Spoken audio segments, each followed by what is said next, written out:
Deputy Declan Brannock. In supporting the motion, Minister, I wish to commend firstly the many politicians, parties and none, and the public officials together with the many sectoral areas that worked tirelessly to come to this draft agreement that's before us. In saying that, I wish to preface my remarks by saying that this House respects the UK vote. We regret their decisions. We're resigned that if the UK really do wish to leave, that we are resigned to minimising any damage to the people, to our economy, and that's both north and south, but more importantly to maintain peace in our island. Unfortunately, Brexit is a regressive and a retrograde step, ridiculously wrong that such exhaustive resources and time has had to be committed to resolve the issue. But the biggest error that I find in all of this rhetoric is for the House and this Government to be ready for all eventualities. I say to those who seem to want to desire that cliff-edge Brexit, the cards have been dealt and you've got to know when to hold them and when to fold them.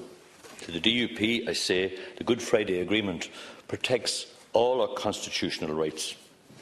The deal on offer is about ensuring that all our island economy strives and continues to strive and struggle and succeed.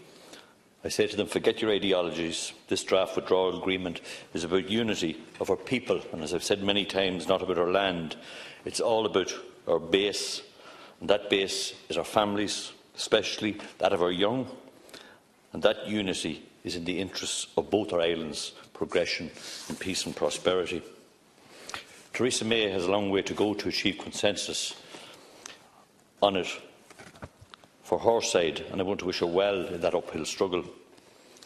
While you, Minister, and others have said that the agreement was not open to negotiation, Mrs May was in Brussels today in the scramble to finalise a deal in time for Sunday's summit.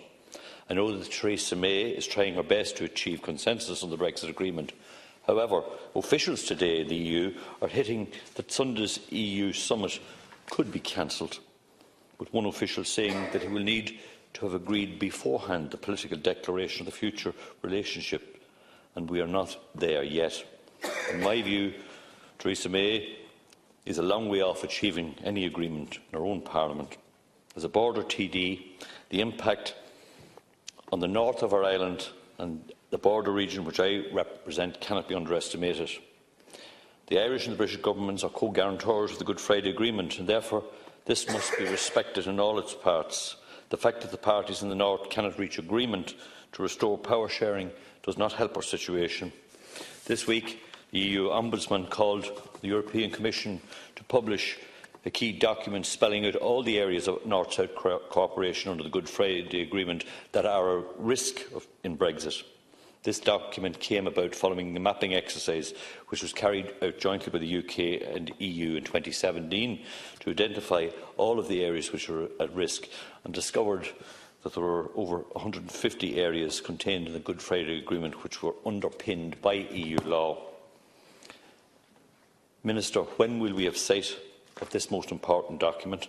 I believe that it covers a wide range, an array of cross-border topics such as trade, animal health, tourism and environment, cross-border fraud prevention and mutual recognition of professional qualifications, to name but a few. These are some of the areas that I wish to mention today as a resident of North County Louth. The practical changes that a no-Brexit deal would present are enormous. Many of my neighbours have to travel across the border daily. Some students, some farmers, some transporting produce and other goods, indeed some healthcare workers. I could go on and on. Dominic Raab, after his resignation, admitted he did not realise the full extent or how much UK trade relies on Dover-Calais crossing. I'm quite sure that he has also no idea either of what Brexit means to the border region in Ireland and the Irish-British trade route either. I wish to focus for a few moments on the young people, many who have felt they have not had their voices heard. To quote from just one young person's blog, which was called "Brexit Will Define My Generation," yet young people's voices are still ignored. It pointed out that they are already set to be worse off than their parents, and now they face another assault through Brexit on their futures. I also watched a video, Minister, of young people in Northern Ireland, and contrary to what Deputy O'Sullivan has said, on the threat of Brexit, they were called the children of the peace process. They said they had never known a border, never mind a hard border. The sectarian divide, they said, is palpable again in the north because of Brexit. These young people are speaking out against Brexit and in favour of peace. They have never known that hard border, as I said, and they have never witnessed the terrible violence of the past, and they do not wish to return to it. To say that they are being completely ignored, they say that they are being completely ignored and don't have a government in the north to speak up for them, even though the majority of the north voted to remain. In that I want to commend the Irish government in taking young people in to listen to the voices, indeed the other sectoral interests in the north, when they had nobody to listen to speak to. Across the UK, the consumer organisation Which found that among the 18 to 34-year-olds in the UK, 64% say they are concerned about the consequences of any Brexit.